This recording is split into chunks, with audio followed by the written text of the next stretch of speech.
Ladies and gentlemen, welcome to the Critics Hub.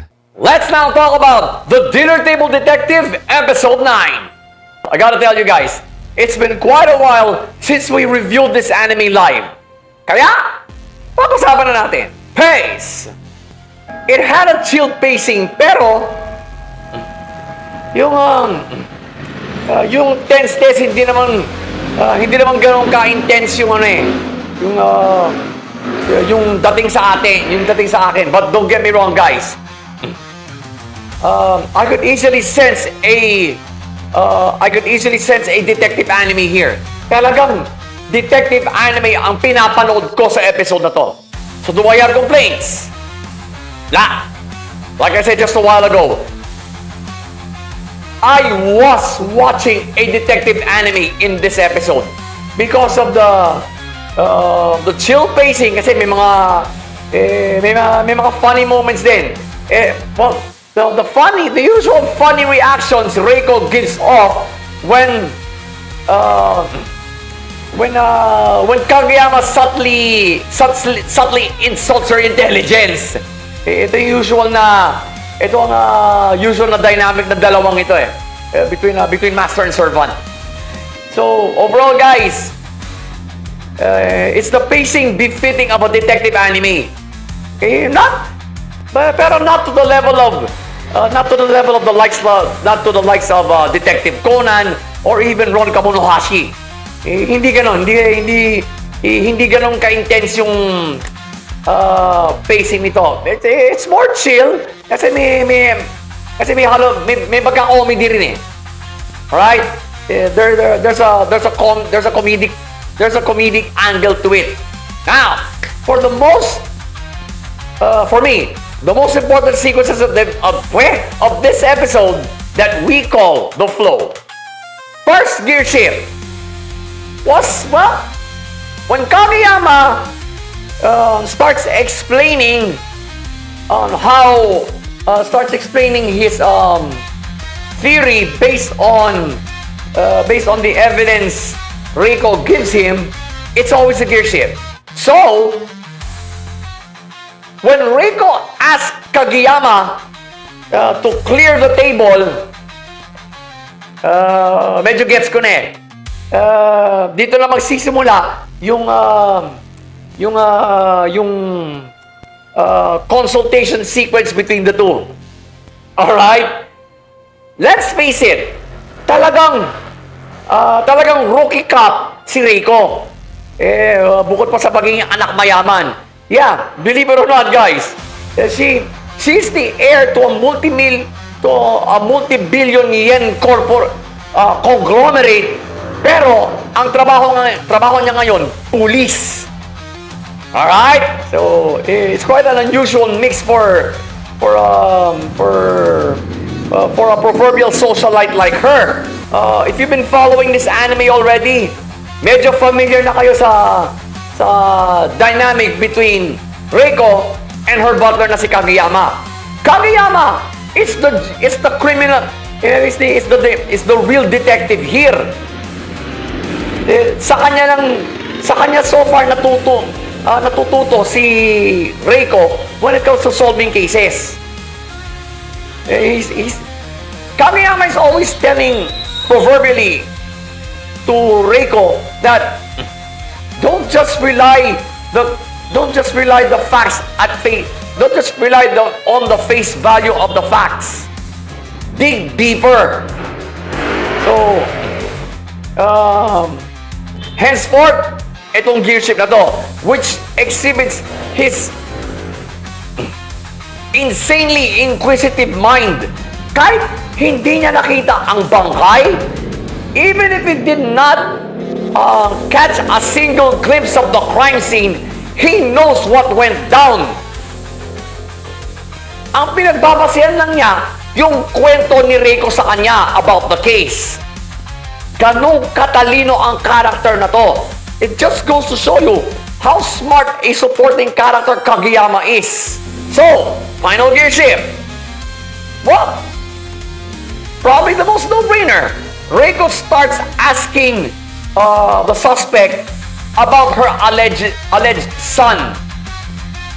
At ang panimula niya, yung picture ng kwintas na nakuha nila sa crime scene. The photo of the necklace they got at the crime scene were not exactly the crime scene pala. Nung hinalughog nila I think yung isang kwarto ng yung isang kwarto doon sa bahay ng suspect. Alright? So, Reiko started her line of questioning right there. Here's the lesson that I learned from this gear shift. Not all questions are spoken. All it takes is just a gesture like that. The old adage, a picture is worth 1,000 words. So through this picture, she was able to start her line of questioning. Ayun nga, eventually, umamin ang suspect pinatay niya ang biktima in order to protect her son's future, who is also an actor, pero sa America based. It also goes to show you, through this gear shift, that Reiko is slowly learning from Kageyama. Kasi, when it comes to times like this, yeah, she's on her own. She has to to compensate for her immediate superiors stupidness. Yeah, pwede. Kasamaso rin sa total idiot. And hindi ko alam kung paano naging inspector to eh. Paano nagkaroon ng mataas na katungkulan ng ang gagong ito eh. Ano man na dive into the details, he's just a supporting character. Pero, bottom line, natututo na si Reiko on how to handle the cases she's being decked. Because she has someone like Kageyama to guide her. And yun, I could say na tama yung line of questioning na rito. She wasn't, her questions weren't overboard, weren't stepping, weren't crossing any lines of any sort. Talagang, her questions were mellow enough to make the suspect confess. Pero guys, will it be enough for you to totally appreciate this episode? Nope. Bakit? Kasi the dinner table detective is quite an anime unique in its own genre.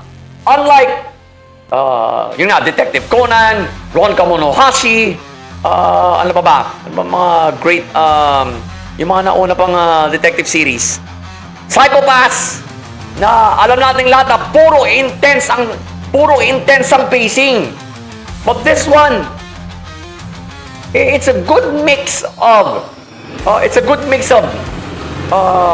crime, detective, and comedy. First and foremost kasi babae ang bida. And hindi na siya pulis, socialite pa, sosyalera, anak mayaman eh. Alright, so that complicates the storyline even further, making this anime unique in its own right. So you're gonna miss out on those rather funny reactions na gini-give off ni Reiko every time Kageyama subtly insults her intelligence. Well, just siguro it's Kageyama's own way of mentoring his master, mentoring his boss. Pero it just really makes you wonder, di ba? It really makes you wonder kung ano ang background ni Kageyama, kung bakit siya ganito katalino when it comes to solving cases. Hindi niya nakikita ang crime scene, pero alam niya kung paano nangyari, kung paano humantong sa ganun. So, up to now, Kageyama is still a mystery to me. This anime has yet to reveal his past, has yet to reveal his backstory. And, well, we're already on the road to the finale. Kailan pa ba ipapakita ang nakaraan ni Kageyama? On why he is this smart? Kung paano siya naging ganito katalino? But bottom line, guys, you gotta watch this thing from start to finish.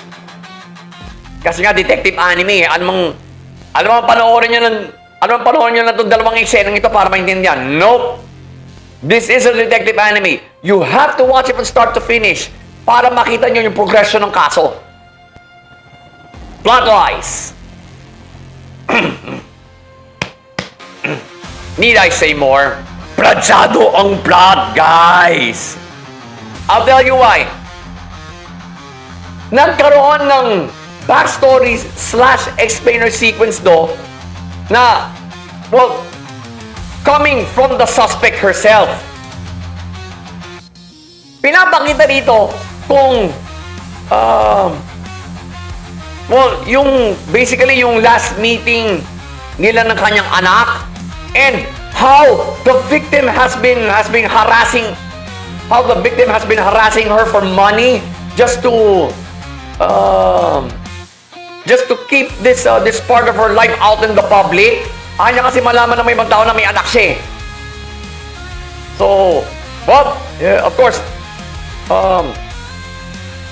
yun nga lang, ang biktima talagang notorious extortionist to. Pero, out of anger, out of fear, pinatay niya to. So, I don't know, guys, pero I still find that explainer sequence a backstory kasi it was long enough to become a backstory sequence. Pero the plot was still well ironed out. Maganda yung pasok ng backstory sequence na to. Kasi right before this sequence started, bistado na eh. Nabisto na siya nila Reiko-Kageyama. Nabisto na siya na siya ang pumatay dito sa journalist na to. So, right there and then, nagsimula na ang backstory. Okay lang. Pero, platado pa rin ang plot. Well ironed out. So, pace, flow, and plot absolutely came together, giving us, I'd say, this was the most high-profile case that the main protagonist handled kasi it took exactly 1.5 episodes to resolve it eh. It took 1.5 episodes. And the bulk of that happened in this one. So,